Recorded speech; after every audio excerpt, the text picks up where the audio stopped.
So it's time to play Tricky Treat, and Tricky Treat is based around a very simple concept, though that may not be apparent at first. So, if you know how thrusters work, like, space thrusters, you get how those work and how video game space physics work, right? This game is basically all about that. Now, true, instead of a spaceship or some sort of, other airborne vehicle, you're controlling a man. But that is not important. How this game works is that if you press down, you will boost from the feet. If you press up, you will boost from the head. If you press left, you will boost from the right arm. If you press right, you will boost from the left arm. Controlling the man is exactly like controlling a spaceship in a video game. You can also rotate the man by pressing the shoulder buttons, so that way you can use his arms to move up or down. Just remember, when you press down, visualize thrusters firing from his feet. When you press up, visualize thrusters firing from his head. When you press left, visualize thrusters firing from his right arm. And when you press right, visualize thrusters firing from his left arm. And you'll have gotten the idea. And if you ever need to move up or down and are not rotated in the proper position for that, then you can rotate your character at any time by pressing the shoulder buttons. And after you understand that, the game becomes a lot easier. In fact, I would say that after you figure the game out, it becomes very, very easy, and most of the challenge is simply in figuring the game out. Now, the game does have some noticeable flaws, one of those flaws being that the camera angle is horrible, and if you try to rotate the camera while it touches anything, then the camera will flip out, which is awful. Another flaw is that it is hard to tell what is and what is not a candy in some circumstances. There are enemies and obstacles that can take your candy away, and some things that look like candy may not be candy. For example, those brown and red balls are not candy. They will take your candy away if you touch them. There are more than 12 candies, but you still don't want to lose any. So, this game, as I said at the start, you ever play a video game where you control spacecraft? You know how space physics work and thrusters work in space video games? That's this, but in 3D. It's probably not conveyed well, because you're controlling a floating man instead.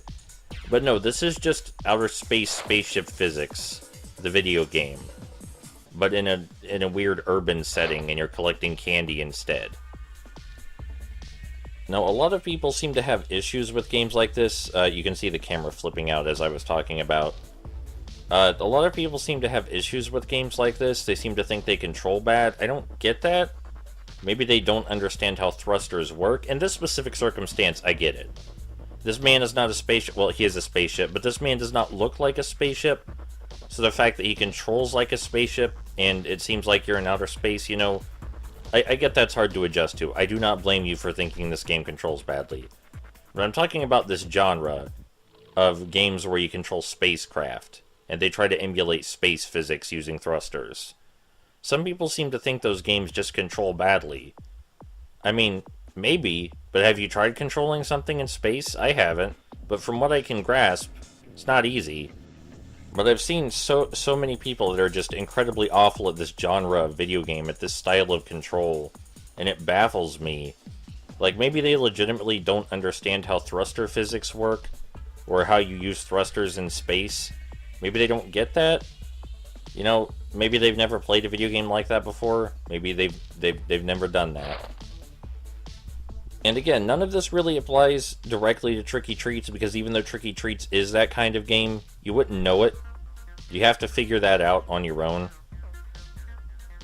Because this game does not present itself as a space game, even though that's most certainly what it is. It presents itself as, I don't know what the fuck it's supposed to be, but it controls and plays like a space game and has design befitting a space game. The idea is to get used to the thruster movement, and then move around this environment and collect all the pieces, while avoiding smashing into obstacles and sending your character spiraling out of control, using space physics. So yeah, this game in particular, I can get being upset with it because it does not present itself as what it actually is. But with other games that present themselves the way they should be, that present themselves as a game where you control something in space with thrusters, it really frustrates me how people think those games are bad because they're hard to control.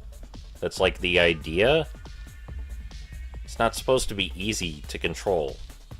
You know, you just don't, you don't just go where you point. That's the idea. God help those people if they ever played a mech simulator. And I do mean a mech simulator, not a game like Gundam Breaker. Gundam Breaker is not a mech simulator. Gundam Breaker is an action RPG beat-em-up. That is not the same thing. Gundam Versus is also not a mech simulator. I mean games that are meant to realistically simulate operating a complex machine. So the reason you're seeing this video game right here is because I made my brother promise that he would play it someday. And he would finish it someday, and I would record him playing it.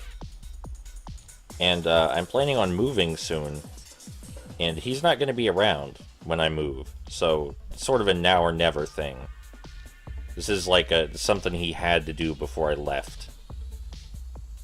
This game has a lot of issues. Again, I'm not trying to say this game is indicative of the greater genre of spaceflight games, or physics-based thruster games, or whatever you want to call them, because this game has way too many issues. It is still kind of fun in the sense that these games usually are fun.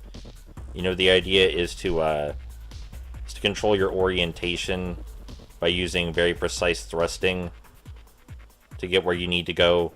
And that concept, I find that concept interesting and endearing. But this game is just, it has too many flaws to be recommended. Not to mention the level design is subpar, to say the least. Now, my brother and I both thought this game was fun, but, you know, something being fun doesn't make it good, and there are much better examples of this kind of game out there. We found it fun because we like this kind of game, but, you know, this is not a good kind of this game. The controls function, and the idea is there. The idea for this kind of game, but there's just way too much wrong with it. The camera, the fact that the camera, really the camera's a lot of it. Sometimes you clip through walls and floors, sometimes your character twitches around and you don't understand why. Sometimes the scenery becomes invisible. It's very hard to judge the perspective on anything because the shadows are really fucking weird. But you know, in spite of all that, the game is functional. The game can be beaten. And it's not even hard to beat. It's actually pretty easy after you figure out what you're doing. Does it require patience? Yes, roughly the same amount of patience any game like this requires, if a little bit extra, because the camera will not let you fucking see what you want to look at. But that's TrickyTreat.